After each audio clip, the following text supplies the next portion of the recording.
This is a continuation of gyroscopic flight instruments. This portion of the lesson goes into detail about the turn coordinator.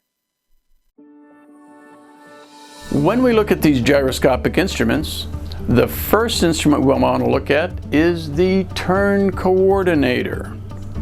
Now, if you take a look at this diagram, you can see what we call a turn coordinator and a turn and slip indicator side by side. Remember, the turn coordinator is driven by a little electric motor. That's because if we had a vacuum pump failure, the electric motor would still work and we would still have our turn coordinator. Notice the turn coordinator has the little airplane picture.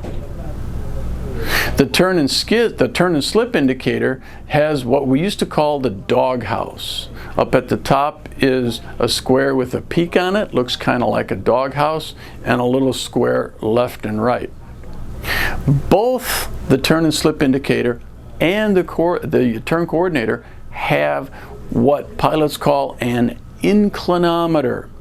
And in simple terms, that's just a black ball in a fluid.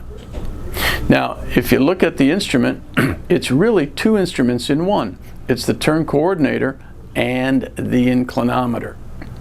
So what's the difference between the turn and slip indicator and the turn coordinator? Well, you have to look at the diagram very closely to notice that the gyro in the turn and slip indicator is mounted horizontally. And on the turn coordinator, that mounting is canted slightly at about 30 degrees. And you can see that in this diagram.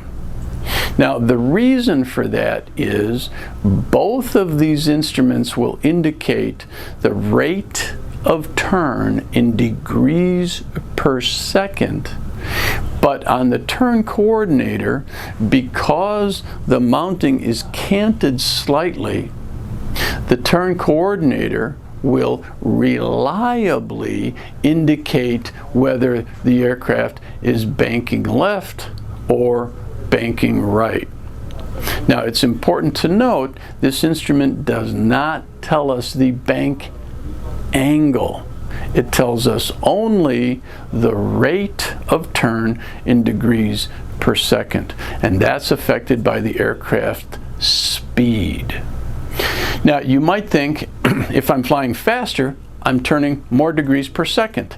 Actually, that's a misconception.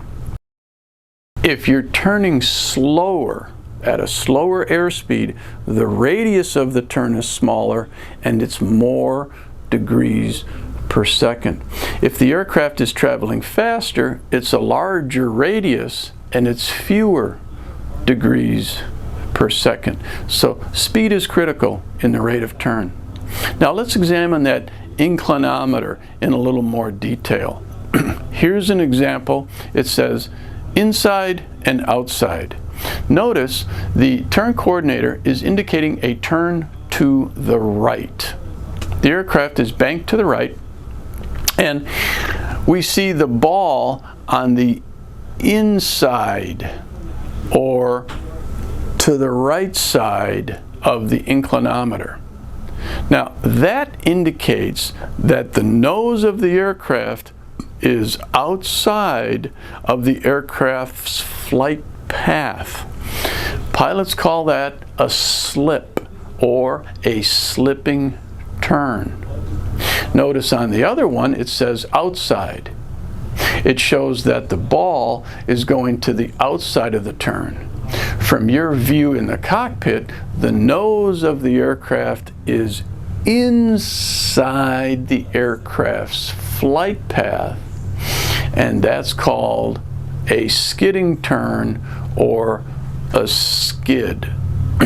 If the longitudinal axis of the aircraft is aligned with its flight path, in this example, the inclinometer ball is centered. That means the long axis of the aircraft is on its flight path. That's what a pilot means when we say coordinated. That is the turn coordinator.